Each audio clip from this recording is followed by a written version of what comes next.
God, one of my favorite moments on shrooms was like I was just in my bed and I felt like I shrunk and I was like I have to get to the pillow. I have to get to the pillow. That was like the only thought in my head. It's like I have to get to the pillow.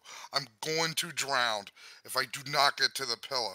And I Wait, what literally would you drown? spent like 3 hours just swimming in my bed trying to get to my fucking pillows, which, by the way, my bed at this time was like a twin. It was not a large bed. I was literally right on top of my pillows the whole fucking time. And I'm like, I have to get to my pillows. I'm gonna I was drown. I was confused for a moment. I thought you were saying that you were afraid you were going to drown in your own piss because you peed the bed. No, the bed was also the ocean for some reason. Do you have blue sheets or something? I don't think I did. I think I had white sheets at that time. Oh, so you're just retarded. I get you. Yeah. Look, man, I ate enough fucking shrooms that day to kill at least a hamster. Maybe Have you even a heard? gerbil. Well, no, Have you heard? gerbils are tiny. Have you heard Lundy shroom story? No. Lundy, tell me No, your I shroom told you. story. I told you my shroom story before, Matt. Where my fucking friends, Start from the so-called beginning. friends. So I was working at Domino's, and I had a couple of friends that I made there. One was That was that recent. No, this is a while ago. This is like when I was first working at Domino's. I was like 24. Okay, I was about to.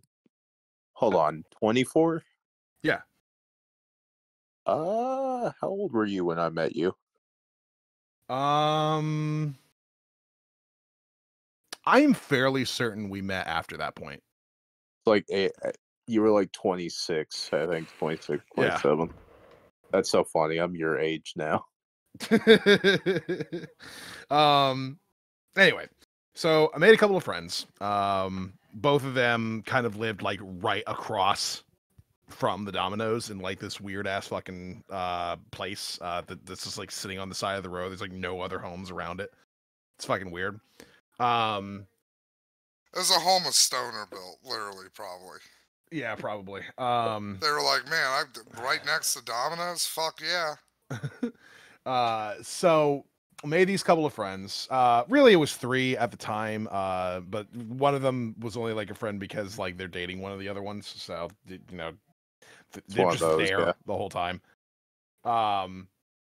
And they asked me after we were like hanging out at their place for a little bit. They're like, "Hey, we're gonna do shrooms. You want to be a part of that, or you wanna go home?"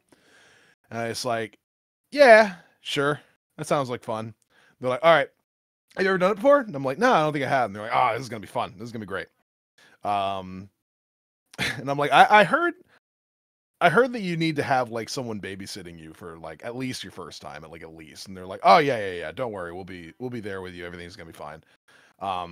And then they invited me By the way, to every come. shroom user who tells you that is a fucking liar, because they're gonna abandon you immediately. I know this because I've been that person multiple times of like, yeah, it's fine, man. We're gonna do some shrooms. I'll be there. It's cool. And then as soon as I eat the shrooms, I see a fucking bird or a shiny rock, and I immediately fucking bolt. So they bring me into their vehicle, which is a big old van, where all of us are kind of in there, and then they drive me out into the woods nearby. It is dark. It is raining. And then they get out. Then they get out the shrooms, which were these chocolates, more or less, shroom infused chocolates. And they give me 2, and they each take 3. So I'm like, oh, so you're underdosing me. Cool. I should be fine. No. That's your first mistake. If you're doing shrooms for the first time, you should probably be doing them raw, because you're not. Because I'm pretty sure, Lundy, you figured this out after the fact, but it's like, oh yeah, because those were processed, there was more fucking psilocybin in those than I thought there would be. So we all took the shrooms, and you know, it took a little bit for anything to kind of like hit. It took a while, you know.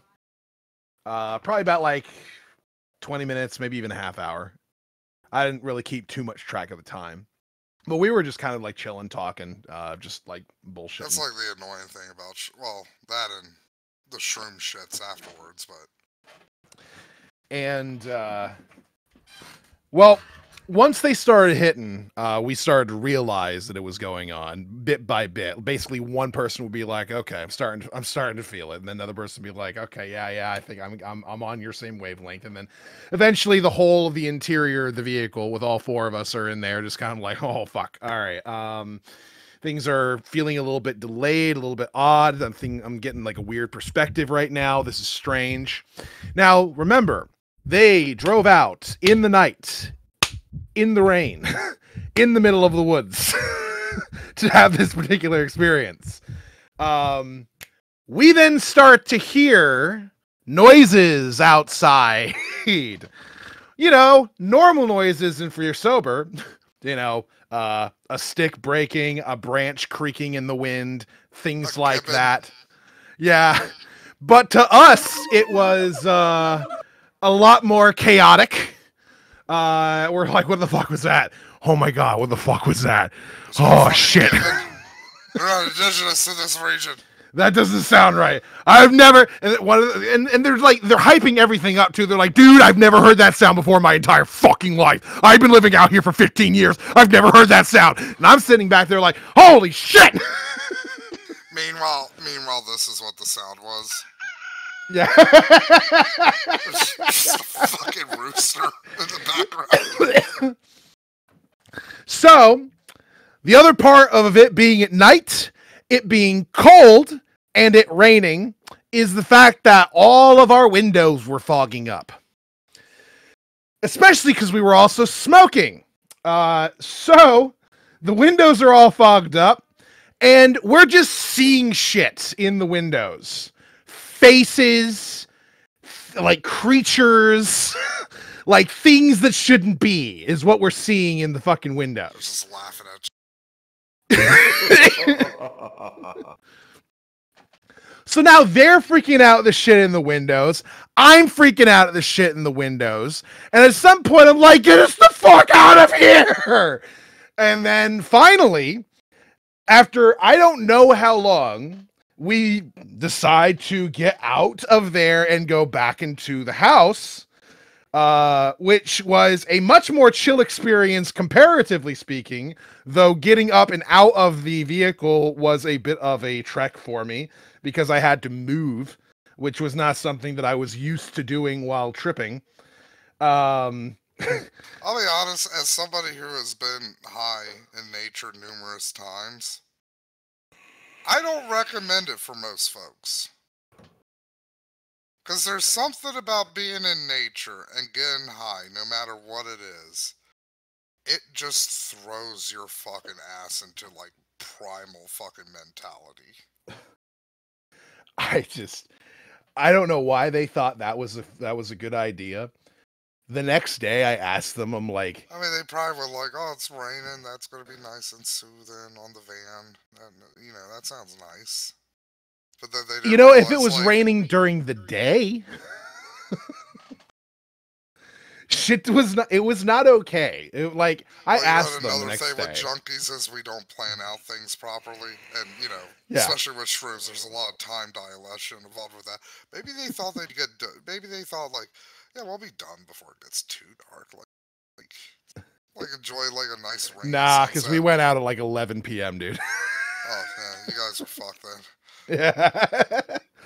Yeah. So we the next day, after I slept it off, I asked them, I'm like, is that normal? And they're like, no. That was fucking weird. I'm like, why did we... I've just had a lot of bad shroom trips, but this honestly sounds normal to me. Like, you plan to do something high on shrooms. You do it. You eat the shrooms. You wait the half hour. And then everything just immediately falls apart because you're fucking tripping. Oh, fuck. I remember one time we did shrooms, me, my sister, and her current boyfriend. we did shrooms, and we were like, oh, we're gonna make a whole day of it. We're gonna go to the fucking King's Dominion. It's gonna be cool. It's gonna be dope as shit. And we spent 5 hours in the parking lot because we couldn't find us a parking space. And also, we almost killed ourselves with heat stroke because my sister was driving a diesel Cadillac Oldsmobile.